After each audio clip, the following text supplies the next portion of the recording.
And I think we have both Frank and Meena in our waiting room. We're going to go ahead and bring them on. So Frank works as a diversity and inclusion specialist.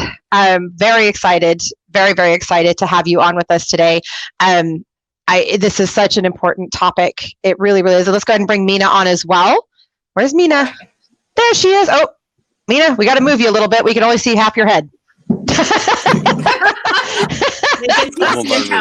you are. Hey. There you are. Hey, Meena. And Meena is in Canada. Yep. So she's in Toronto, Canada. And then Frank, where are you located? I'm in Connecticut. Connecticut. All right, wonderful. Okay, so that's where they are. And Meena, tell us a little bit real quick, just very brief, what it is that you do for a living. I am a professor and an entrepreneur for a social enterprise. So I help people see value in other people in terms of employment. Yes. So diversity and inclusion, huge. Yes. Huge part of what you do. Yeah. Yes. And so we've been talking about this problem, right? So we have this problem that, factually speaking, minorities and women are just not making it to positions of power. They're getting jobs, but they're just not making it to positions of power.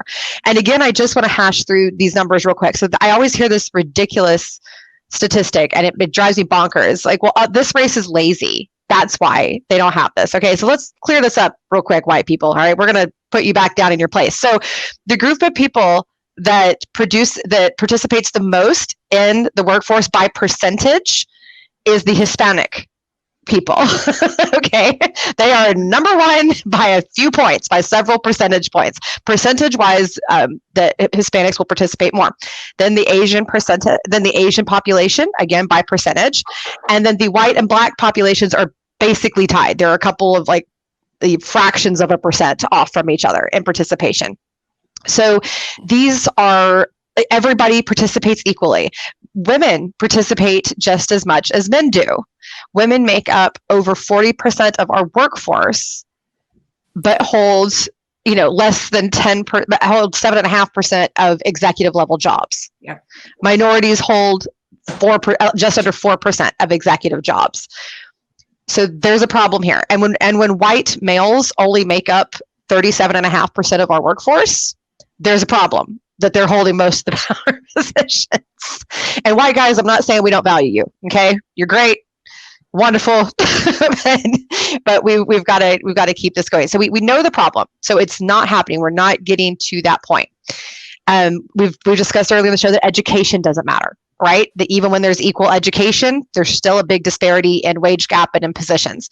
So, Frank, I'm going to start. I'm going to start with Meena on this one because you work specifically with getting candidates jobs. What do you see in your day-to-day life as to why that is? I completely agree with you. When it comes to immigrant population, yeah, people are, there's a lot of employment, but even at that senior level, immigrants are not hired.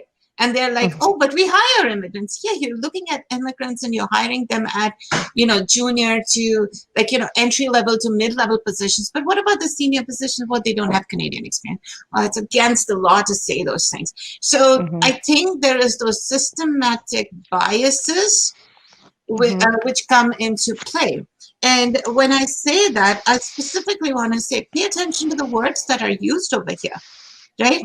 These words really matter when it comes to diversity.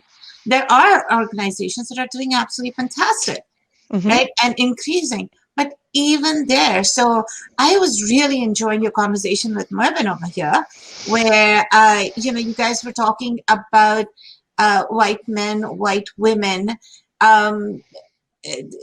Specifically the example where he said that.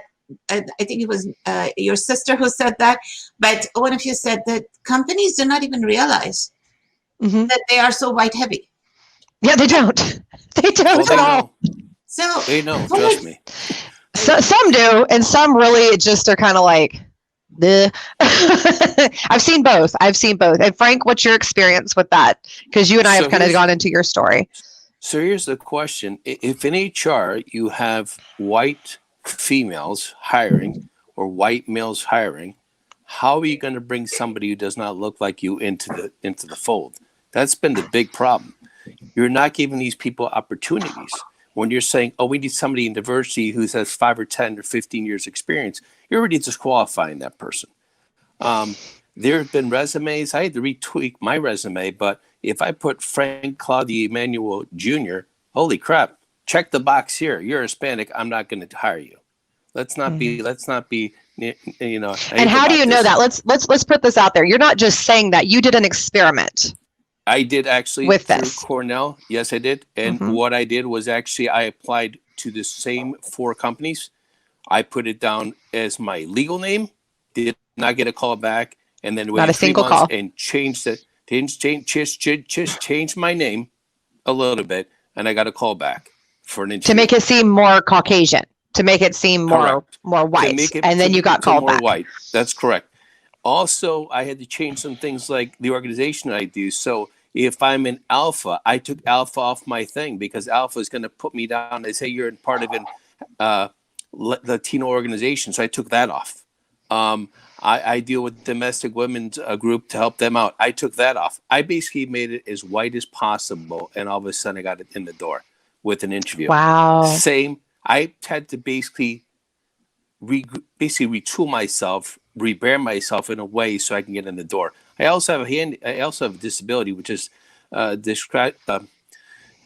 basically it's a reading disability. All right. And I've had to go through it for many, many years. And the thing is, I've had to hide that. In my last job I was pushed out the door because, again, when they think about hiring minority, they're thinking a white female. That is not justified as a minority. I'm sorry. No, I'm sorry. I keep telling people that I'm not a minority.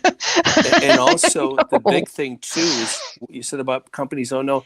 Wells Fargo comes out and says a statement after what's happened when he says we can't find adequate people in certain Latinos or any African American. Really?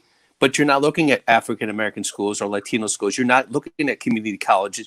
You're not going to the websites to look for these individuals. You're just whitewashing it. That's all it is. And what's happening is when you look at the websites, I think I'm appalled by it because you're using them as a pawn to say we're doing what's right for the people, and we know that's wrong. So, Meena, I want to ask you real quick kind of on that subject. So when it comes to company messaging and getting people in the door for hiring, because we're trying to find the solutions, right? So we know there's this problem. How do you gear your marketing and your job requisitions to get the minority and the immigrants candidates? Skills marketing, completely skills marketing. So I know that there are certain organizations, multiple, that will discriminate. I don't even go there. So I get my participants involved, my students involved in values, right? We look at the values of the organization and we reach out to the top person within those organizations. I've said this before. If there are values in that company, and you said so many statistics, so that's why I'd written a bunch of statistics, but Glassdoor recently announced that 67% of active job seekers, the one stat that they look at is the company diversity.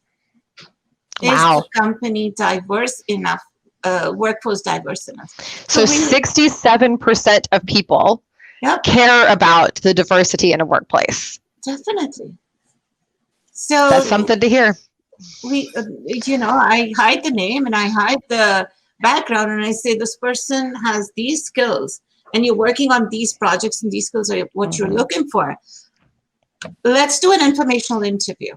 So at that level, when you're reaching out to the top dog of the company, regardless of who they are, what they are, it's an impression that you're making based on skills. And I know it's really tough to reach to the top person because HR comes into play. And like Frank said very clearly, I'm not going to hire you if you don't look like me. I'm not going to hire you if you don't speak like me. Absolutely. Yes, this is a big problem. And those are the systematic biases, right? Those are inbuilt biases that we have. And, just like what I was saying, understand before being understood. The importance of put human into HR, put heart into HR. Why are we talking about that? What has this pandemic taught us? This pandemic has taught us is we are going to be a global world. Yes. We are. And you're saying at one place it's a talent shortage, right? If you're just looking at tech talent, where is your product going to be made? Most likely in Asia. So how's your Hindi? How's your Mandarin?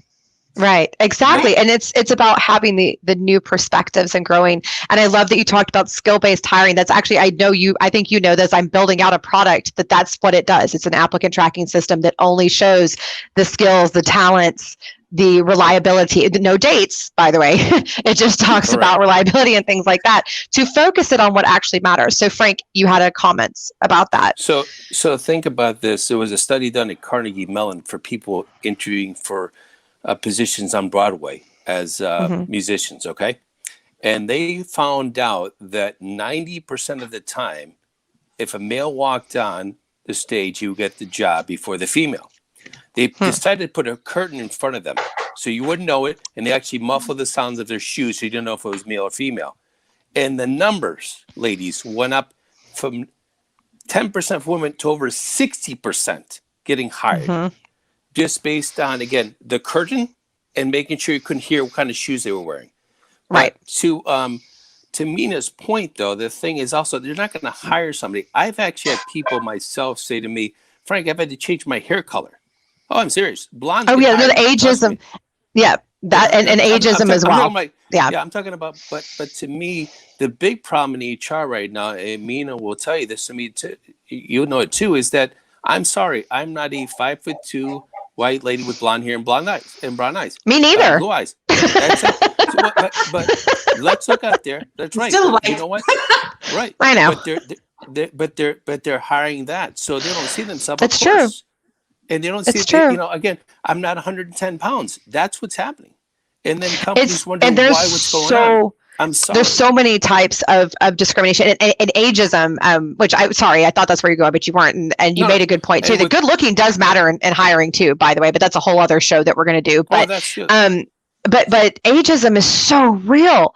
So we've talked about, gender and all that. So age, this fascinated me too. So that people that are in the 55 to 64 range, their ability to get a job drops by over 40%, and their wage gap goes up. People will pay less to get them.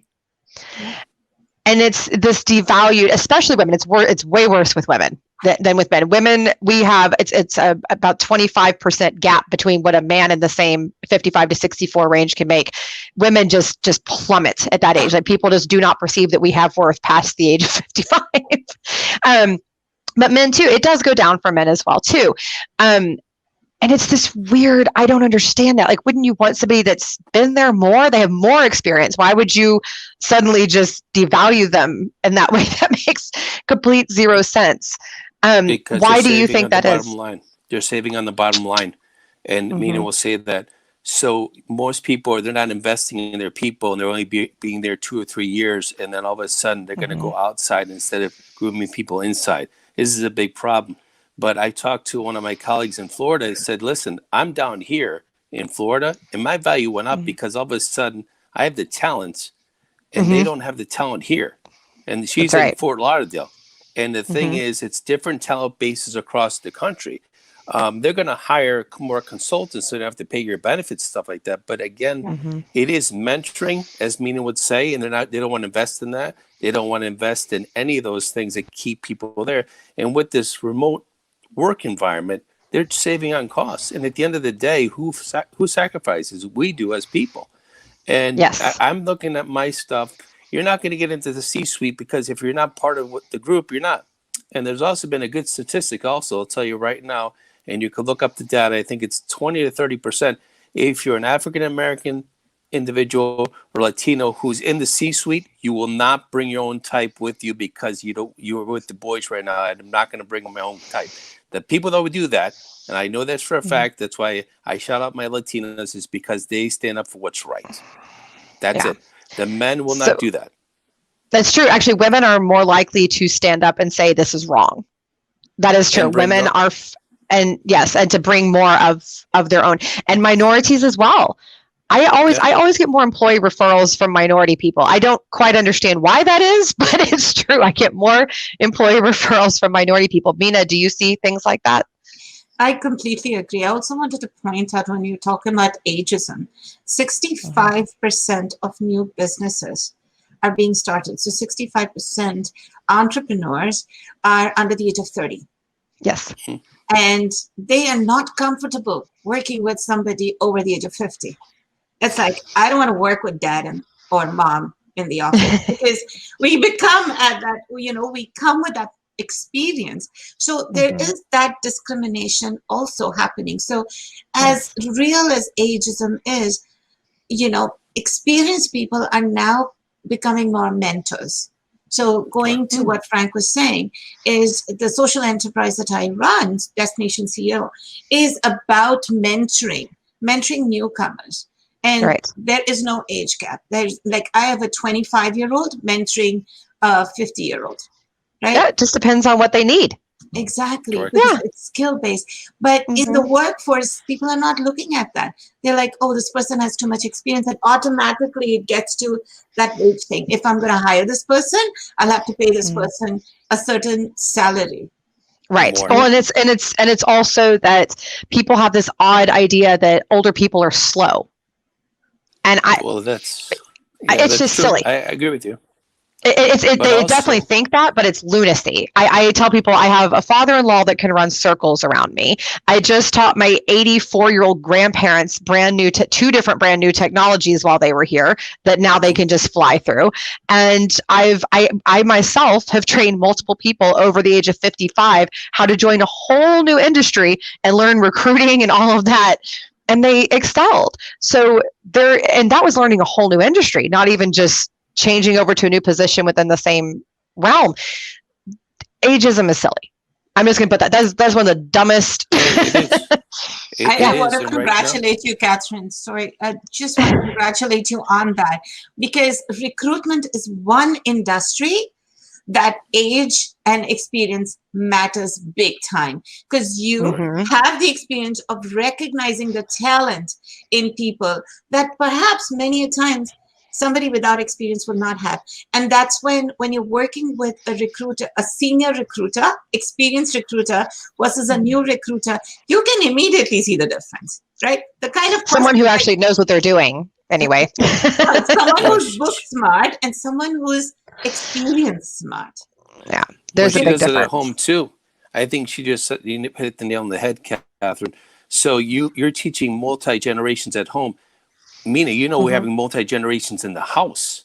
We have grandparents with parents and grandchildren, the sandwich generation. So if they're evolving, why isn't corporate America evolving? This has been going on for years. Yes, for years. Great point. Right now, we have parents being helped out by grandparents so they can work and survive. When their kids are going to school, they're helping them out. But the thing is that, if you have an accent, if you look different, let's be realistic. This has been an issue for many, many, many years.